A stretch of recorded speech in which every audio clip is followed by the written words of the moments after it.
Hello students, welcome back to my channel UTD classes by Neeraj sir.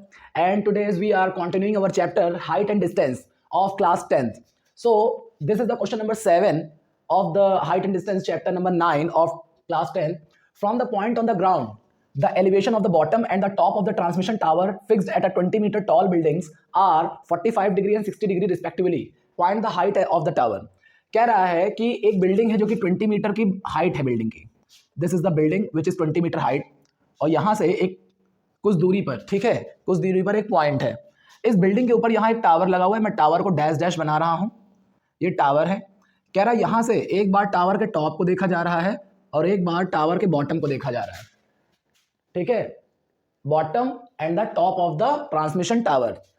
तो कह रहा है तो बिल्डिंग की हाइट जो एंगल्स बन रहा है 45 डिग्री और 60 डिग्री बन रहा है. तो ध्यान से सुनिए, आप सोचिए जरा सा कि अगर ये नहीं भी कहता कि 50 यहाँ बन रहा है, 45 यहाँ बन रहा है, 60 यहाँ बन रहा है, फिर भी आप समझिए जरा सा कि अगर आप किसी जगह पे खड़े हैं और आपको हल्की सी हाइट में देखना है, सपोज आपको किसी मकान की पहली मंजिल पे देखना है, तो आपने हॉरिजॉन्टल लाइन से हल्का सा ऊपर देखेंगे सिर्फ, है ना. लेकिन अगर आपको दूसरी मंजिल पे देखना है तो बहुत ऊपर देखेंगे. तो इसका मतलब अगर एक ही पॉइंट पर रह के ज्यादा ऊपर देखेंगे तो एलिवेशन एंगल ज्यादा हो जाएगा, जिसका मतलब बड़े वाले का एंगल कितना हो गया है 60 डिग्री और जो छोटा वाला है उसका कितना है 45 degree. Find the height of the tower. तो ये रहा मेरा टावर. इसकी हाइट को मैंने क्या ले लिया है, h ले लिया है. इस बॉटम को यहाँ पे कुछ ले लेंगे. सपोज मैंने इसकी लेंथ को x ले लिया है. इनको नाम दे दीजिए. Suppose this is A, B, C and D. तो फर्स्ट ऑफ ऑल आपको पूरी ट्रिग्नोमेट्री में एक चीज का फॉलो करेगा ध्यान से. छोटे ट्राइंगल में वैल्यू निकालिए, छोटे ट्राइंगल की वैल्यू निकालिए. सपोज छोटे ट्राइंगल से आपके x की वैल्यू निकलेगी और फिर बड़े वाले ट्राइंगल में रख लेंगे. बस यही कॉन्सेप्ट आपको सभी जगह जाना है. छोटे ट्राइंगल से वैल्यू निकालिए, बड़े ट्राइंगल पुटअप करिए. छोटे ट्राइंगल से वैल्यू निकालिए, बड़े में पुटअप करिए. तो आइए देखते कैसे करेंगे. सबसे पहले यहाँ पे जिस ट्राइंगल में हम जा रहे हैं छोटे ट्राइंगल में, उस ट्राइंगल का नाम है इन ट्राइंगल DBC. DBC में ये रहा थीटा. अगर ये थीटा है तो थीटा के सामने क्या होगा, परपेंडिकुलर. और दो ये वाली साइड क्या हो जाएगी, बेस. तो परपेंडिकुलर अपॉन बेस किसका फॉर्मूला है, 10 का फॉर्मूला है. तो 10 का फॉर्मूला लगाएंगे. तो हम यहाँ पे जाएंगे in triangle DBC 10 45 degree is equal to perpendicular कितना है 20, बेस कितना है x. 10 45 की वैल्यू होती है 1/1, 20 अपॉन x. 10 45 की वैल्यू 1 होती है, अपॉन 1 अपनी तरफ से ले लिया, क्रॉस मल्टीप्लाई कर दीजिए. x बन जा x, 20 की जगह 20, तो ये कितना होगा 20 मीटर. छोटे वाले ट्राइंगल से मैंने वैल्यू निकाली. अब बड़े वाले ट्राइंगल पुटअप कर देंगे. बड़ा वाला ट्राइंगल कौन सा है, in triangle ADC. In triangle ADC. यहाँ भी बड़े वाले ट्राइंगल का थीटा कितना है 60 डिग्री है. तो बड़े वाले ट्राइंगल का अगर थीटा 60 डिग्री है तो इसके सामने ये पूरा परपेंडिकुलर हो जाएगा. तो पूरा हो जाएगा तो परपेंडिकुलर कितना हो जाएगा 20 प्लस h. और बेस कैसा है वही x. तो फिर से फॉर्मूला लगाएंगे. 10 60 इज इक्वल टू परपेंडिकुलर कितना हो गया 20 प्लस h और नीचे बेस कितना हो गया है x. 10 60 की वैल्यू होती है √3, अपॉन में अपनी तरफ से 1 लगा लीजिए. This is 20 plus h, x अपनी जगह पर. क्रॉस मल्टीप्लाई कर देते हैं हम लोग. x से इसको मल्टीप्लाई करेंगे तो यह आ जाएगा √3 इंटू x और यहाँ पे 1 से मल्टीप्लाई करेंगे तो 20 plus h as it is रहेगा. अब x की जो वैल्यू निकाली थी वो यहाँ पे उठा के पुटअप कर दीजिए. x की वैल्यू यहाँ पे उठा के पुटअप कर दीजिए. तो क्या होगा, ये आपके पास आ जाएगा, क्योंकि x √3 is equal to 20 plus h. Therefore x की वैल्यू कितनी है 20, तो यहाँ लिख दिया 20 √3, 20 प्लस h. सो अब क्या होगा, 20 एक तरफ ले लीजिए, ये आ जाएगा 20 √3, ये इधर से आ जाएगा तो माइनस का 20. यहाँ क्या बचेगा h. दोनों में 20 कॉमन ले लीजिए. यहाँ क्या बचेगा √3 माइनस का 1. चाहे तो आप यहाँ पे अपने आंसर को खत्म कर सकते हैं, वरना अगर आपको क्वेश्चन में दिया हुआ है कि √3 की वैल्यू पुटअप करिए, लाइक √3 इज इक्वल टू ऐसा लिखा रहता है, यूज √3 इज इक्वल टू 1.73. अगर ऐसा लिखा हुआ है तो आप वहाँ वैल्यू पुटअप करके आंसर निकाल सकते हैं. अदरवाइज आपको अपना आंसर यहीं छोड़ना है.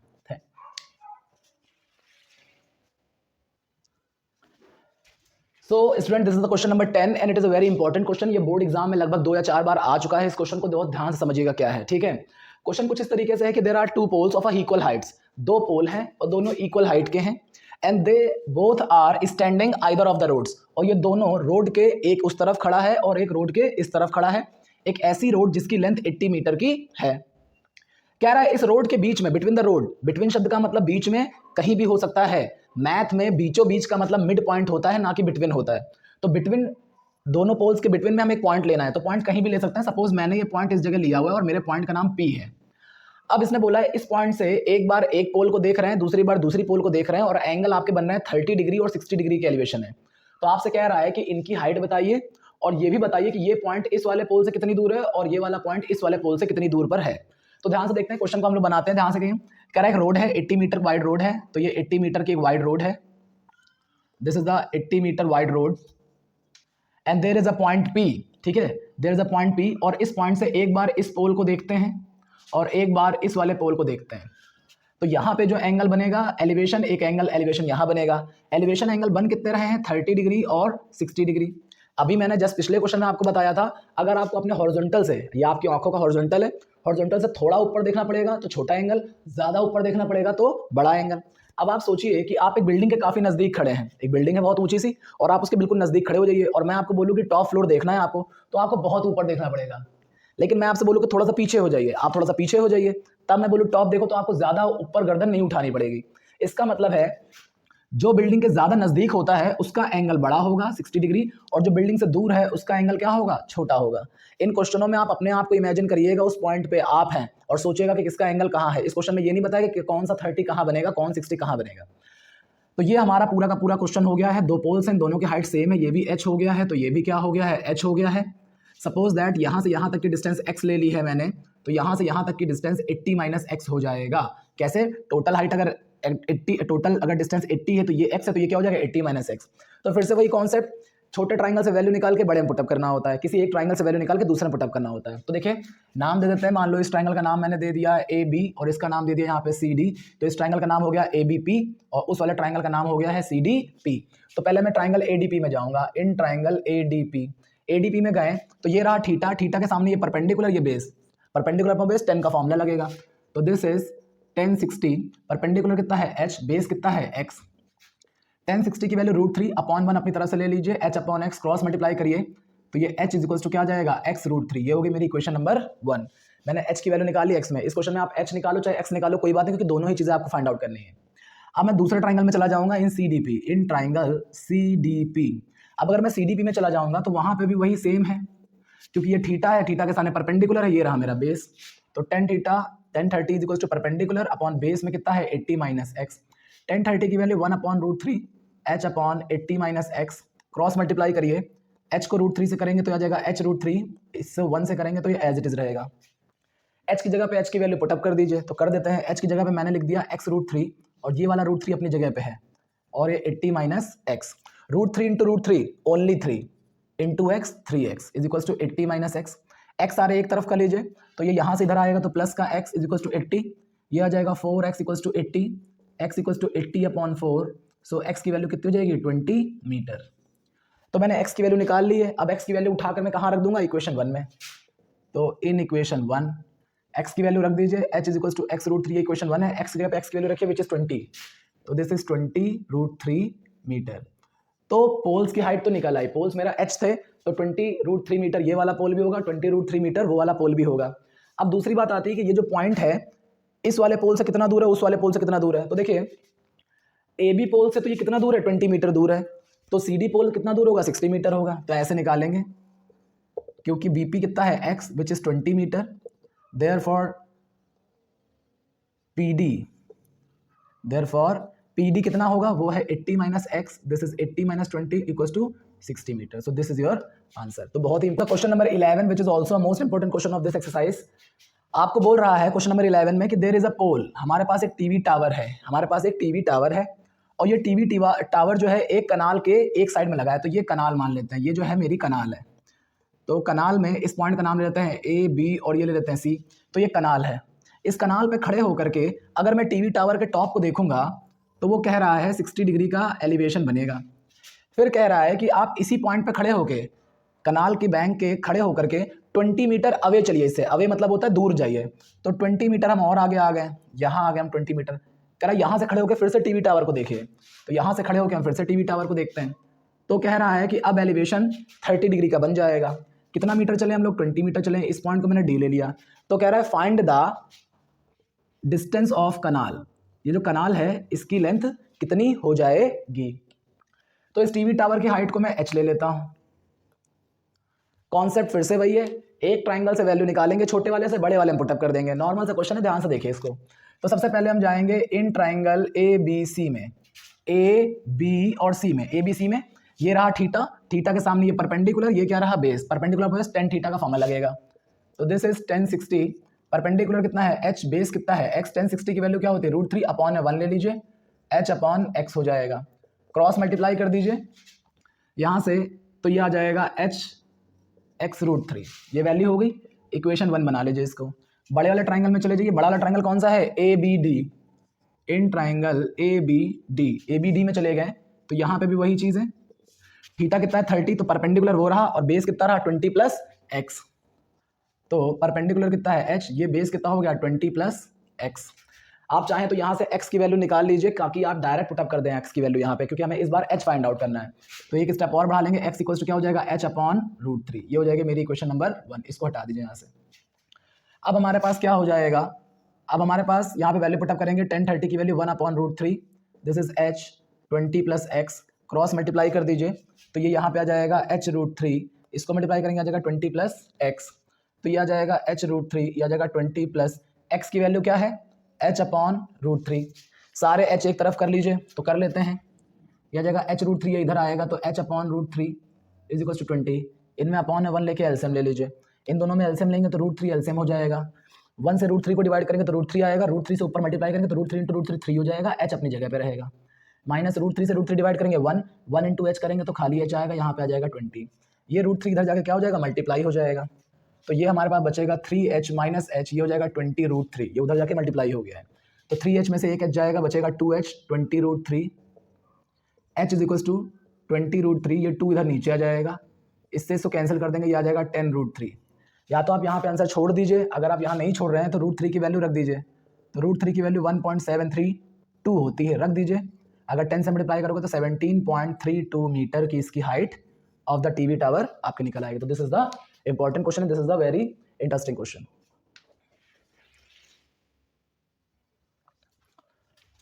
This is the question number 12, और इसी क्वेश्चन से आपके इस चैप्टर में डिप्रेशन एंगल स्टार्ट हो जाएगा। तो डिप्रेशन एंगल का ये पहला क्वेश्चन है, और कैसे होता है बहुत देखना जरूरी है, क्योंकि डिप्रेशन एंगल का जो डायग्राम बनेगा वो कैसे बनेगा ये जरूरी है जानना। तो देखो question is, from the top of 7 metre high building the angle of elevation of the top of the cable tower is 60 degree. कह रहा है 7 मीटर की ऊंची एक बिल्डिंग है, उसके ऊपर हम खड़े हैं।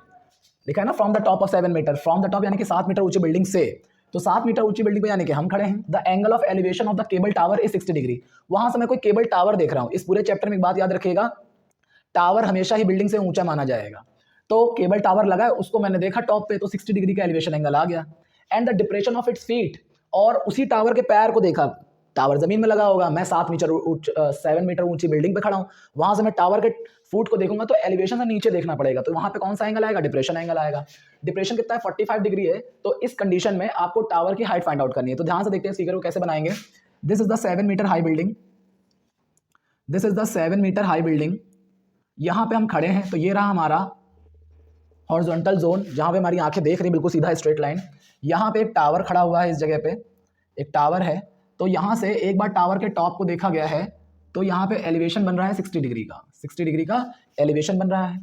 और जब यहीं पे खड़े होके टावर के फुट को देखा गया, यानी कि पैरों को देखा गया है, तो यहाँ पे मेरा डिप्रेशन एंगल बना है 45 डिग्री का। डिप्रेशन एंगल कितना बना है? 45 डिग्री का। अब हवा में एंगल बनाने कोई मतलब नहीं बनता है, तो हम क्या हम जानते हैं, देखिए ये डैश डैश वाली लाइन और ये जो बेस है, ये दोनों पैरेलल है, और पैरेलल लाइन को ये ट्रांसवर्सल लाइन काट रही है, जिसकी वजह से ये अल्टरनेट एंगल इक्वल हो जाता है। तो ये 45 है, तो ये भी कितना हो जाएगा? 45 डिग्री।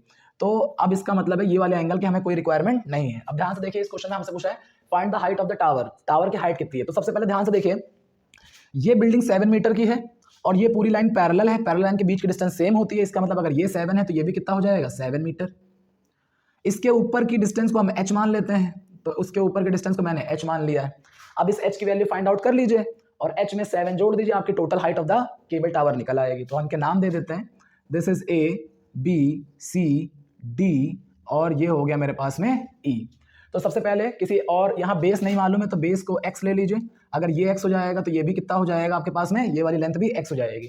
तो पहले छोटे ट्राइंगल में जाएंगे, इन ट्राइंगल ADE में, ADE में आ गए। ये रहा थीटा, थीटा के सामने परपेंडिकुलर, नीचे क्या है? बेस।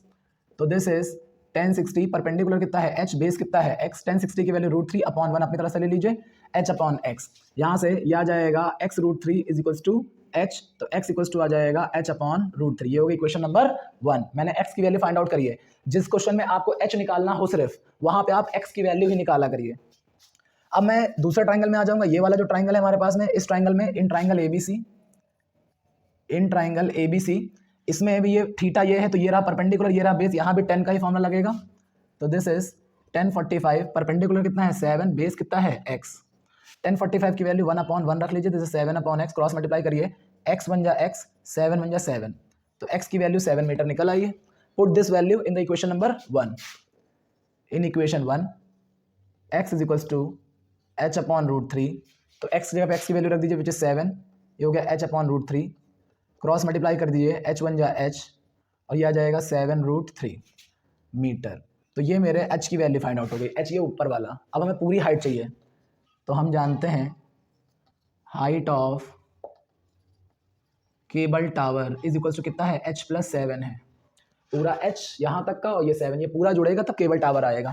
तो h की वैल्यू कितनी है 7√3 + 7, 7 कॉमन ले लीजिए, दिस इज √3 + 1 मीटर। आप क्वेश्चन को यहीं खत्म कर सकते हैं। अदरवाइज अगर आपके क्वेश्चन में लिखा हो कि यूज √3 इज इक्वल टू 1.732, तो आप √3 की वैल्यू पुटअप करके आगे क्वेश्चन को कंटिन्यू कर सकते हैं।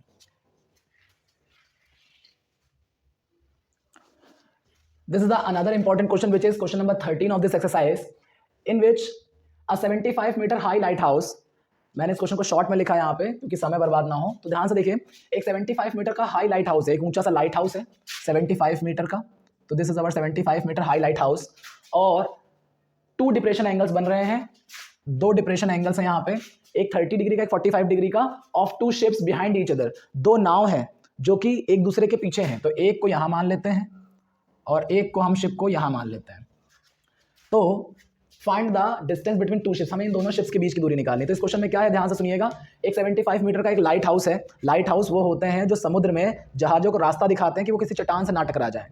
तो इस लाइट हाउस पर यहाँ से पहले शिप 1 को देखा गया है, फिर एक बार शिप 2 को देखा गया यानी कि बी को देखा गया है। हमें इन दोनों शिप्स के बीच की डिस्टेंस निकालनी है। मैंने मान लिया दोनों शिप्स के बीच की डिस्टेंस कितनी है, x है। अब ये हो गया, यहाँ पे हमने ले लिया था ए बी, इसको ले लेते हैं P और Q। अब हमें फाइंड आउट करना है कि दोनों शिप्स के बीच की दूरी कितनी है। तो पहले हम ये देखेंगे कि इनके डिप्रेशन एंगल 30 और 45 कैसे लेंगे। जाहिर सी बात है, जो नज़दीक होंगे उसमें ज़्यादा गर्दन उठानी पड़ेगी आपको। तो यहाँ पे ऐसे करके डिप्रेशन एंगल होगा, तो ये वाला जो डिप्रेशन एंगल है ज़्यादा नीचे झुकाव किया है तो 45 डिग्री, इसमें कम किया है तो ये 30 डिग्री। इसी के हिसाब से इनके अल्टरनेट एंगल बना लीजिए। अगर ये 30 है तो ये अल्टरनेट में ये 30 डिग्री हो जाएगा, और ये पूरा यहाँ तक 45 है तो ये भी कितना हो जाएगा 45 डिग्री। बस अब ऊपर के एंगल से हमारा कोई लेना देना नहीं है। यहाँ के डिस्टेंस को हम थोड़ी देर के लिए y मान लेते हैं, y से ही सॉल्व कर लेंगे। अब हमें फाइंड आउट करना है, हमें x की वैल्यू फाइंड आउट करनी है, हमें x की वैल्यू फाइंड आउट करनी है। तो पहले एक ट्राइंगल में जाएंगे, इन ट्राइंगल PQA में, PQA इस छोटे वाले ट्राइंगल में जाइए, यहाँ पे आ जाएगा पास 1045, ये 45 है तो यहाँ पे परपेंडिकुलर हो गया, ये बेस हो गया, तो this is perpendicular upon base की वैल्यू कितनी है y। 1045 की वैल्यू 1 होती है, 1/1 75/y, क्रॉस मल्टीप्लाई करेंगे, y 1 जा y, 75 1 जा 75 मीटर, तो y की वैल्यू 75 मीटर निकल आई। अब बड़े वाले ट्राइंगल में चले जाइए, इन ट्राइंगल PQB, अब PQB में चले गए बड़े वाले ट्राइंगल में, तो यहाँ पे थीटा कितना है 30 डिग्री। अगर यहाँ पे 30 डिग्री है तो ये यहाँ पे क्या है परपेंडिकुलर, और नीचे पूरा क्या है बेस, तो परपेंडिकुलर तो 75 लेकिन बेस पूरा लेंगे तो कितना लेंगे x + y, पूरा x + y। So this is 10 30 degree is equal to perpendicular 75 और बेस कितना है x + y। 10 30 की वैल्यू 1/√3 होती है, जैसे 75/x + y, क्रॉस मल्टीप्लाई कर दीजिए, इसको 1 से मल्टीप्लाई करेंगे तो ये x + y आएगा, और इसको कर देंगे तो यहाँ पे 75√3 आएगा।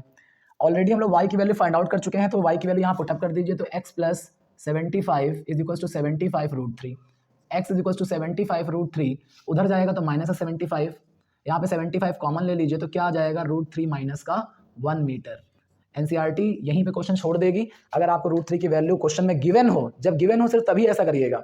अगर √3 की वैल्यू गिवन है तो आगे रख सकते हैं। कैसे रखेंगे मैं बता देता हूँ इसको छोटा सा। जैसे कि आपका क्वेश्चन यहाँ पे खत्म हो गया, अब क्वेश्चन है यहाँ लिखा हो ऐसे करके, यूज √3 इज इक्वल टू 1.73 ऐसे करके लिख दिया हो अगर, तो हम क्या करेंगे, ये हो जाएगा 75, यहाँ हो जाएगा 1.73 माइनस का 1, जैसे 75, 1.73 में से 1 माइनस करेंगे तो ये आ जाएगा 0.73। बस इनको आपस में मल्टीप्लाई कर दीजिए, हमारा आंसर आ जाएगा। लेकिन ये आपको सिर्फ तब करना है जब आप क्वेश्चन में ये वैल्यू गिवन हो, ना गिवन हो तो आप यहाँ पे आंसर छोड़ सकते हैं। तो ये भी एक बहुत ही रिपीटिंग क्वेश्चन है बोर्ड एग्जाम्स में, ठीक है, तो ध्यान से देख लीजिएगा इसको। This is a very important question.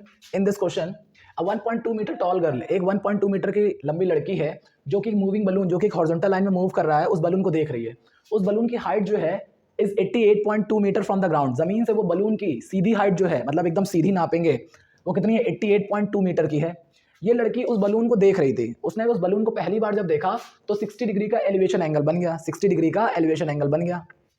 थोड़ा समय बीता है, आफ्टर सम टाइम थोड़ा समय बीता है, वो बलून ट्रैवल करते हुए आगे चला गया है। जब वो बलून आगे चला गया तो उस लड़की ने फिर से उस बलून को देखा और उस समय उसका जो एलिवेशन एंगल है वो सिर्फ 30 डिग्री का रह गया है। तो कह रहा है कि बताइए उस बलून ने कितना ट्रैवल किया, मतलब 60 डिग्री एलिवेशन से 30 डिग्री एलिवेशन होने तक के बीच में बलून ने कितना ट्रैवल किया है। तो क्वेश्चन आपको समझ में आ गया होगा। तो ध्यान से देखिए यहाँ पे क्या होगा, ये ग्राउंड है, इस ग्राउंड में यहाँ पे ये बलून उड़ रहा है, इस जगह पे बलून है जिसकी हाइट है 88.2 मीटर। यहाँ पे वो लड़की खड़ी हुई है, पहली बार इस लड़की ने इस बलून को देखा तो 60 डिग्री का एलिवेशन एंगल बन गया। अच्छा, अभी इस लड़की को ऐसा नहीं खड़ा करेंगे क्योंकि इस बार हमें इस क्वेश्चन में लड़की की हाइट दे रखी है। तो लड़की 1.2 मीटर की है, 1.2 मीटर की लड़की है। तो 1.2 मीटर की लड़की है तो यहाँ पे इसका हॉरिजॉन्टल लाइन होगी भाई, और यहाँ से वो देखेगी तो 60 डिग्री का एलिवेशन एंगल बनेगा हमारे पास। फिर ये बलून आगे ट्रैवल करता चला गया, मूव में यहाँ पे ट्रैवल करता चला गया और बलून यहाँ पे आ गया। सपोज दैट अभी भी इसकी हाइट 88.2 मीटर ही है, बलून की हाइट नहीं चेंज होगी। अब इस बार जब उस लड़की ने उसे देखा हुआ है बलून को, तो इस बार जो एंगल बनेगा वो 30 डिग्री का बनेगा। तो हमें पता करना है कि बलून ने कितना ट्रैवल किया। मान लेते हैं बलून ने x ट्रैवल किया है, इतना x ट्रैवल कर लिया है, इसको हम y मान लेते हैं। ठीक, अब ध्यान से देखिए इस क्वेश्चन में क्या करेंगे। सबसे पहले तो हमें पता है कि पूरी ट्रिग्नोमेट्री सिर्फ और सिर्फ ट्राइंगल्स पे काम करती है, तो नीचे के ये ब्लॉक्स हमारे किसी काम के नहीं है, तो इनको हटाना पड़ेगा। तो कैसे हटाएंगे, तो ध्यान से देखिए ये पूरी हाइट है 88.2 मीटर, इसमें लड़की की हाइट है 1.2 मीटर, ये कितनी है 1.2 मीटर है। अगर मैं 88.2 में से 1.2 माइनस कर दूं तो इतनी हाइट निकल आएगी। तो इतनी हाइट कितनी हो जाएगी, ये हो जाएगी 87 मीटर की। तो ये 87 मीटर हो गया, तो ट्राइंगल में ये भी 87 मीटर हो जाएगा। इतना फिगर थोड़ा सा कॉम्प्लिकेटेड टाइप का है, लेकिन आप अगर ध्यान से समझेंगे तो ये समझ में आ जाएगा कि हमें नीचे के फिगर से कोई मतलब नहीं है। जो 88.2 मीटर की हाइट है वो ग्राउंड से है, लेकिन ग्राउंड से मुझे हाइट नहीं चाहिए क्योंकि जहां से लड़की की आंखें हैं उसके ऊपर से चाहिए। तो उसके ऊपर कितना है 88.2 नीचे ग्राउंड से है, 1.2 मीटर की तो लड़की है, तो लड़की की हाइट को माइनस कर देंगे। तो 1.2 जब इसमें से माइनस हो जाएगा तो ये कितना आ जाएगा हमारे पास 87 मीटर। अब ये भी 87 मीटर होगा, ये भी 87। अब आप छोटे एक ट्राइंगल से वैल्यू निकालेंगे, दूसरे पुटअप कर देंगे। तो देखिए ध्यान से, पहले मैं चला जाऊंगा 60 डिग्री के ट्राइंगल में, ये वाले ट्राइंगल में। तो इस ट्राइंगल का नाम दे देते हैं, मान लो मैंने इसका नाम है ABC, और इस वाले ट्राइंगल का नाम यहाँ पे दे देते हैं D और E। अब सबसे पहले मैं जाऊंगा इन ट्राइंगल ABC में। तो इन ट्राइंगल ABC में आ गए। ABC में थीटा कितना है, पहले थोड़ी देर के लिए मैं इसको रब कर देता हूँ ताकि आपको क्लियरली समझ में आ जाए। ठीक है, तो ये लाइन भी रब कर देता हूँ मैं थोड़ी देर के लिए। अब आप इस ट्राइंगल में रहिए, इस ट्राइंगल में देखिए 60 डिग्री है, तो ये एक ट्राइंगल है और इस ट्राइंगल में थीटा यहाँ है, तो ये रहा परपेंडिकुलर, यानी कि 87 मीटर परपेंडिकुलर हो गया। और बेस है नीचे वाला, तो नीचे वाला कितना है y है यहाँ भी। ठीक है, तो हमारे पास में ये थीटा, तो थीटा के साथ परपेंडिकुलर अपॉन बेस, तो यहाँ पे आ जाएगा 1060। परपेंडिकुलर कितना है 87 मीटर और बेस कितना है y। और ये आप यहाँ पे लिख दीजिएगा इस जगह पे, जैसे कि यहाँ पे AC पूछा जाएगा तो कितना आ जाएगा 88.2 में से 1.2 मीटर माइनस कर दीजिए, दिस इज 87 मीटर।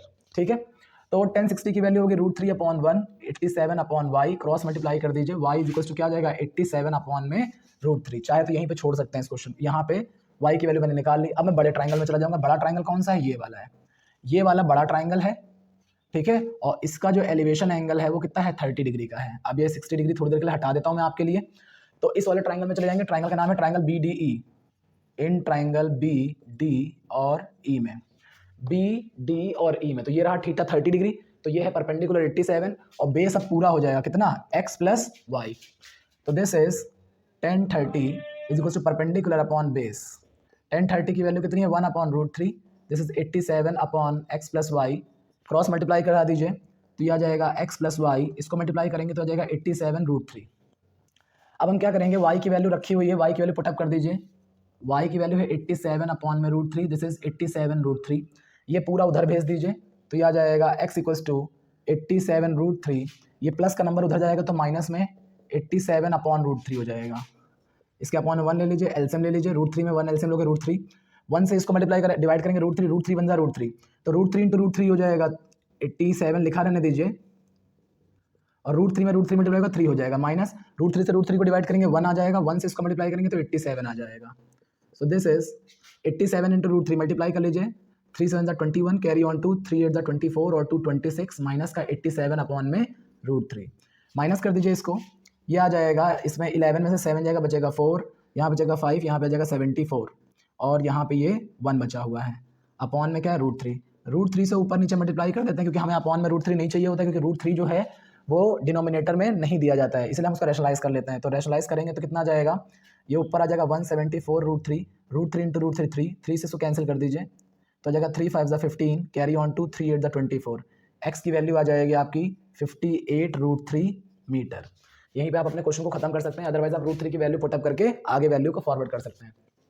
तो हमें यही निकालना था कि बलून कहाँ से कहाँ तक चला है, तो बलून एक्स डिस्टेंस चला था, तो उसी एक्स की वैल्यू कितनी है, 58√3 मीटर। तो ये कैलकुलेशन आप और भी तरीकों से कर सकते हैं जिससे आपको समझ में आए। मैंने आपको जो कैलकुलेशन कराई वो बहुत ही स्टैंडर्ड बेसिक मेथड है, इसमें आपको एलसीएम लेकर सॉल्यूशन करना है। एलसीएम आप क्लास 7th 8th से करते चले आ रहे हैं, मैंने एक वीडियो भी बना रखा है इसका, अगर आपको एलसीएम नहीं समझ में आता है तो आप वीडियो में आप एलसीएम देखेंगे, वहां से आपको पता चल जाएगा।